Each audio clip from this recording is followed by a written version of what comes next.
Assalamualaikum warahmatullahi wabarakatuh. Kami dari kelompok 5 akan mempresentasikan materi tentang Accounting Theory Construction.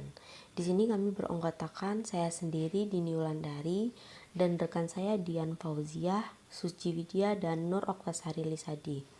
Dalam Accounting Theory Construction, cara yang baik dalam mempelajari teori akuntansi ialah dengan mengklasifikasikan teori-teori tersebut berdasarkan asumsi, di mana bagaimana teori tersebut berbentuk dan pendekatan teori-teori dalam menjelaskan dan memprediksi kejadian aktual. Beberapa klasifikasi yang telah terbukti berguna ialah pendekatan pragmatik, sintaktik, semantik, normatif, dan positif, serta naturalistik. Yang pertama itu ada teori pragmatik. Pendekatan pragmatik itu didasarkan pada pengamatan atas perilaku akuntan atau pihak-pihak yang menggunakan informasi yang dihasilkan oleh akuntan. Teori pragmatik ini membahas berbagai hal yang berkaitan dengan pengujian kebermanfaatan informasi, baik dalam konteks pelaporan keuangan eksternal maupun manajerial. Dalam teori ini terdapat dua pendekatan, itu ada pendekatan pragmatik deskriptif dan pendekatan pragmatik psikologis.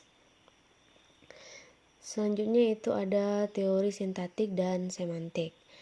Teori sintaktik adalah satu interpretasi teori dari akuntansi biaya historis tradisional.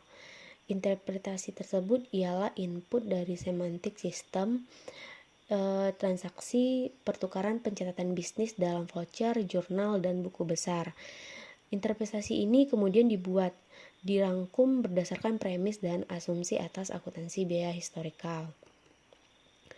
Beberapa membuat teori kritis terhadap pendekatan ini. Mereka berargumentasi bahwa teori mempunyai isi semantik jika hanya pada basis dari input. Tidak ada praktik empiris independen yang memverifikasi perhitungan output, seperti untung dan total aset. Proses audit memverifikasi input dengan memeriksa dokumen dan perhitungan matematik, tetapi hal tersebut tidak memverifikasi output final. Nah, ini berarti bahwa walaupun laporan keuangan disediakan menggunakan sintaks secara sempurna, tetapi mungkin hanya memiliki sedikit nilai-nilai dalam praktik. Teori-teori berdasarkan biaya historis itu mengarah kepada hipotesis yang perlu kehati-hatian lebih jauh. Hipotesis ini kemudian tidak dapat diuji dan sebagai pendekatan falsifikasionis. Hipotesis tersebut tidak berguna untuk pengambilan keputusan keuangan, kecuali untuk sekedar memverifikasi jurnal entry. Nah, dengan begitu, hipotesis tersebut tidak informatif dan tidak memberi pengetahuan dalam proses akuntansi. Kritik atas biaya historis intinya mengkritik pengukuran nilai kini dan merupakan pelopor nilai wajar yang diusung IFRS. Selanjutnya itu ada teori sintaktik. Dalam teori sintaktik ini itu berusaha menjelaskan praktek akuntansi dan memprediksi bagaimana akuntan akan bereaksi pada situasi tertentu atau bagaimana mereka melaporkan peristiwa tertentu. Teori akuntansi sintaktik adalah teori yang berorientasi untuk membahas masalah-masalah tentang bagaimana kegiatan-kegiatan perusahaan yang telah dirumuskan secara semantik dalam elemen keuangan yang dapat diwujudkan dalam bentuk laporan keuangan. Selanjutnya itu teori sintaktik ini meliputi pula hubungan antara unsur-unsur yang membentuk struktur pelaporan keuangan atau struktur akuntansi dalam suatu negara, yaitu ada manajemen, entitas pelapor, pemakai informasi, sistem akuntansi, dan pedoman penyusunan laporan. Yang kedua itu ada teori semantik. Teori semantik ini berkaitan dengan penjelasan mengenai fenomena, objek atau peristiwa, dan istilah atau simbol yang mewakilinya. Dalam teori semantik ini, itu menekankan pada pembahasan pada masalah penyimbolan dunia nyata atau realitas, kegiatan perusahaan ke dalam tanda-tanda bahasa akuntansi atau elemen statement akuntansi, sehingga orang dapat membayangkan kegiatan fisik perusahaan tanpa harus secara langsung menyaksikan kegiatan tersebut. Teori semantik ini itu juga berusaha untuk menemukan dan merumuskan makna-makna penting pelaporan keuangan. Sehingga teori ini banyak membahas pendefinisian makna elemen atau objek, pengidentifikasian, atribut, dan penentuan jumlah rupiah atau pengukuran elemen sebagai sebuah atribut. Saya Dian Fauzia akan melanjutkan presentasi rekan saya Dini Wulandari, di mana materi selanjutnya adalah kerangka teori akuntansi. Kerangka teori akuntansi ini terbagi menjadi 7 bagian. Yang pertama, pernyataan tentang sifat entitas akuntansi dan lingkungannya. Yang kedua, pernyataan tentang tujuan dasar akuntansi keuangan. Yang ketiga, evaluasi terhadap kebutuhan pemakai dan batasan kemampuan pemakai dalam memahami, menginterpretasikan, dan menganalisis informasi yang disajikan. Yang keempat, pemilihan tentang apa yang seharusnya disajikan. Yang kelima, evaluasi terhadap batasan yang berkaitan dengan pengukuran dan gambaran perusahaan.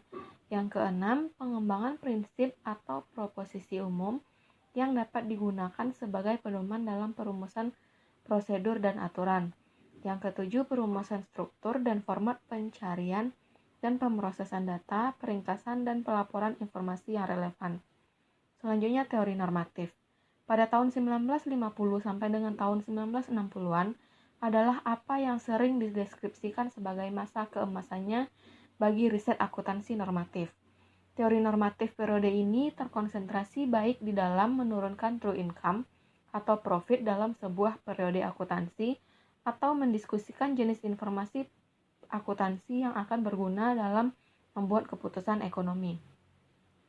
True income ini menurut ahli True Income berkonsentrasi untuk mendapatkan pengukuran tunggal untuk aset dan sebuah angka profit yang unik dan tepat.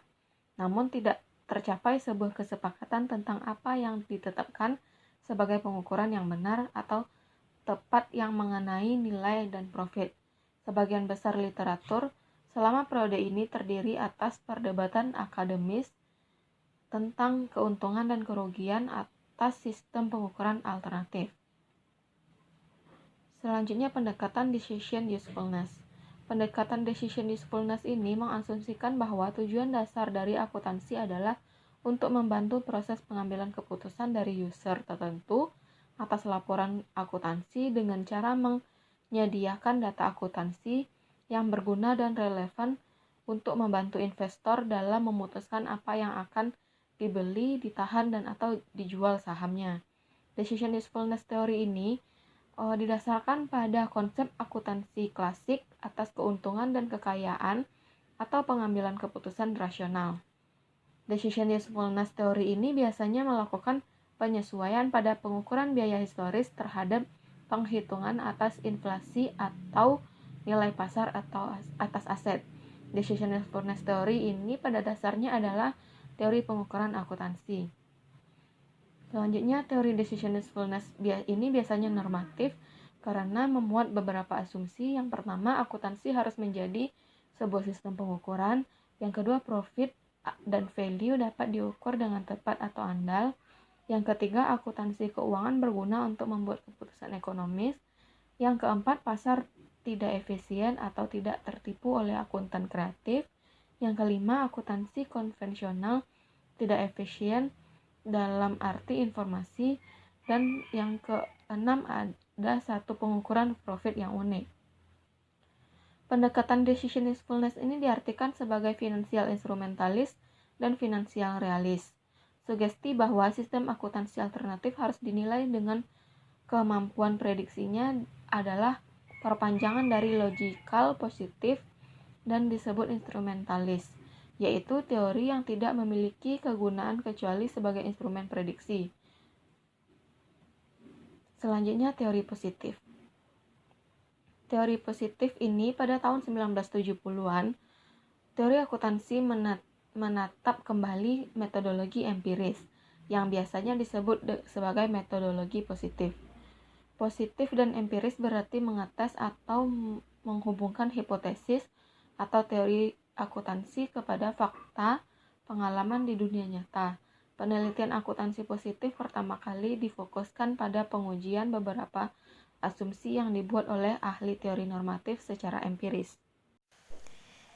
Baiklah, saya Suci Widya akan melanjutkan presentasi dari rekan saya. Selanjutnya yaitu perbedaan utama antara teori normatif dan positif adalah bahwa teori-teori normatif perspektif sedangkan teori positif deskriptif. Penjelasan atas satu prediksi. Teori normatif menjelaskan bagaimana orang seperti akuntan harus bersikap untuk mencapai suatu hasil yang dinilai tidak benar, moralnya adil, atau hasil yang baik. Teori positif tidak mengatur bagaimana orang atau seorang akuntan harus bersikap untuk mencapai suatu hasil yang dinilai menjadi baik.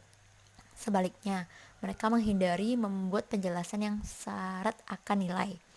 Mereka menggambarkan bagaimana orang berperilaku atau terlepas dari apakah itu benar. Mereka menjelaskan mengapa orang berperilaku dengan cara tertentu, atau mereka memprediksi apa yang telah orang lakukan atau akan lakukan. Selanjutnya yaitu adanya perspektif yang berbeda. Beberapa peneliti menyarankan agar fokus penelitian secara naturalis lebih tepat untuk memperoleh pengetahuan tentang perilaku akuntansi dalam pengaturan secara natural. Salah satu idenya adalah bahwa kita dapat melakukan penelitian sealami mungkin. Pendekatan ini memiliki dua implikasi. Yang pertama, seperti kita tidak dapat memiliki asumsi yang berbentuk sebelumnya atau teori. Yang kedua, kita fokus pada masalah spesifik perusahaan yang kita teliti. Selanjutnya, pendekatan naturalistik dapat dibandingkan dengan penelitian ilmiah akuntansi yang lebih rentan terhadap penggabungan hasil dari pengujian sejumlah hipotesis untuk membentuk teori umum akuntansi. Penelitian naturalistik dimulai dari situasi sebenarnya, yaitu dengan tujuan utama untuk menjawab pertanyaan apakah yang sedang terjadi, apa permasalahan yang sedang terjadi. Dengan ini kita tidak memberikan kondisi secara umum untuk segmen masyarakat yang luas. Namun, oleh Tompkins and Groves tidak setuju dengan sudut pandang dari penelitian naturalistik ini. Mereka melihat bahwa pendekatan naturalistik lebih tepat sebagai perbedaan antara asumsi ontologis. Asumsi ontologis menyiratkan bahwa adanya gaya penelitian yang berbeda dapat mempengaruhi pertanyaan penelitian yang diteliti. Selanjutnya yaitu ada 6 kategori asumsi dasar ontologi dari Tompkins and Groves. Yang pertama yaitu adanya asumsi reality as a concrete structure, yang berarti realitas sebagai sebuah struktur yang konkret. Yang kedua adanya reality as a concrete process, atau realitas sebagai sebuah proses yang konkret. Yang ketiga adanya reality as a conceptual field of information, yang artinya bahwa realitas sebagai sebuah bidang informasi yang konseptual. Yang keempat yaitu reality as a symbolic discourse, berarti bahwa realitas sebagai sebuah wacana yang simbolik. Yang kelima yaitu realitas sebagai konstruksi sosial. Yang keenam yaitu reality as a projection of human imagination, yang berarti realitas sebagai sebuah proyeksi dari imajinasi manusia. Nah, selanjutnya yaitu perbedaan antara penelitian ilmiah dan penelitian naturalistik. Ada 4 perbedaannya. Yang pertama yaitu asumsi ontologi, di mana asumsi ontologi ini di penelitian ilmiah melihat realitas secara objektif dan konkret atau secara berwujud. Jika pada penelitian naturalistik, asumsi ontologi ini melihat realitas sebagai hasil konstruksi sosial dan imajinasi manusia. Perbedaan kedua yaitu terdapat pada pendekatan epistemologinya, di mana pada penelitian ilmiah ini pengembangan pengetahuan secara sedikit demi sedikit, sedangkan pada penelitian naturalistik pendekatan epistemologi ini secara holistik atau secara realitas sebagai sesuatu yang utuh, bukan merupakan kesatuan dari bagian-bagian yang terpisah. Yang ketiga yaitu metodologi, di mana pada metodologi ini penelitian ilmiah menggunakan dasar teoritis sebelumnya, sedangkan pada penelitian naturalistik tidak ada dasar teoritis sebelumnya yang digunakan. Yang keempat yaitu pada perbedaannya yaitu metode. Metode yang digunakan pada penelitian ilmiah yaitu hipotesis dibuat berdasarkan induksi empiris, sedangkan pada penelitian naturalistik itu menggunakan eksplorasi yang fleksibel. Selanjutnya yaitu penerapan pendekatan ilmiah pada akuntansi. seperti adanya kesalahan penerapan dalam konsepsi tujuan. Dalam penerapan pendekatan ilmiah pada praktik akuntansi, seringkali masih ditemui adanya kesalahpahaman konsep oleh sebagian orang, di mana kesalahpahaman pertama terjadi pada konsep tujuan penerapan pendekatan ilmiah itu sendiri. Ada beberapa pihak yang berpikir bahwa tujuan penerapan pendekatan ilmiah ini akan menjadikan seorang akuntan serta-merta juga dapat menjadi seorang ilmuwan. Padahal akuntan ini adalah merupakan sebuah praktisi, sedangkan ilmuwan disebut juga dengan seorang peneliti. Nah, selanjutnya kita masuk ke dalam masalah dalam konstruksi teori auditing. Sumber-sumber awal auditing menunjukkan fokus terhadap masalah yang muncul pada pelaksanaan audit, seperti adanya deteksi kecurangan, penemuan kesalahan penerapan prinsip, dan verifikasi asal suatu akun. Pendekatan pragmatis dalam pengembangan teori auditing tampak dalam tulisan-tulisan awal mengenai proses dan prinsip auditing. Pendekatan pragmatis terhadap perkembangan teori audit dibuktikan dalam naskah awal yang menjelaskan proses dan prinsip-prinsip audit. Teori audit pada permulaannya pada tahun 1970-an, yang pada tahun tersebut American Accounting Association mendirikan Komite on Basic Auditing Concepts untuk menyelidiki peranan dan fungsi audit untuk memberikan rekomendasi bagi proyek penelitian, memeriksa permasalahan dari bukti, dan menerbitkan memperdalam ruang lingkup audit oleh akuntan. Selanjutnya, saya Nur Oktasari Lisadi akan melanjutkan presentasi mengenai artikel yang dibuat oleh Watts and Zimmerman tentang teori akuntansi positif.